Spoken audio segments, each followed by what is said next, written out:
Welcome back. You know, fall is just right around the corner. Kids are going back to school. Actually, this month, we're in August, and that unfortunately also means that there are going to be kids who are going off to school who are going to start binge drinking. For our hot sauce today, we have Dr. Jennifer Reed. She is Associate Professor in UB's Department of Psychology, and you did a study about substance abuse in young adults, particularly college students.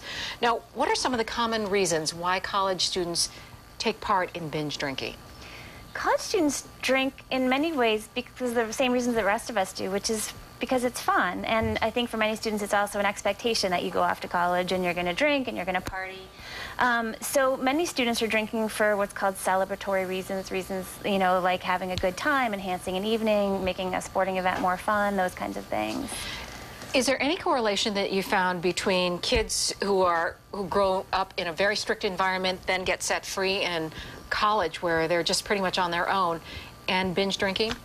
It's interesting because one of the things that we find is that students who go to college, there seems to be a relationship between the very, very strict parent and the not at all strict parent. So on those two ends of the extremes, that those are the kids who seem to struggle the most, the kids who've had no limits ever placed on them and the kids who've had too many and not enough of their own choices to be made before they go off to college. So it's somehow finding a place in the middle where kids have some freedom to explore, but also, and also some limit setting at home in the years preceding college that the kids are going to fare the best. What age should you start, I guess, talking to your kids about it? What can parents do?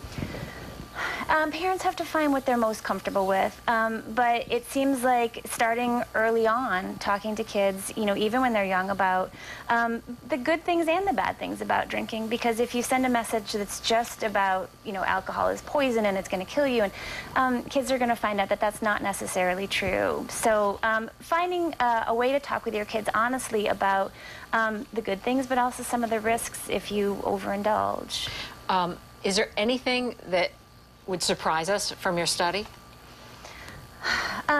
I guess I'm always surprised that a lot of kids don't realize how much they're drinking when they go out to drink, and they end up drinking more than they expected, and they got drunker than they thought they were going to. And kids are, young people are not always very good at estimating how drunk they were, and many of them are surprised to find that their blood alcohol levels were much higher than what they thought, and they probably could have had just as good a time had they drank less, and they would have probably been putting themselves at less risk also. Sometimes it just hits you. Yes. We've all been in that position. Yes.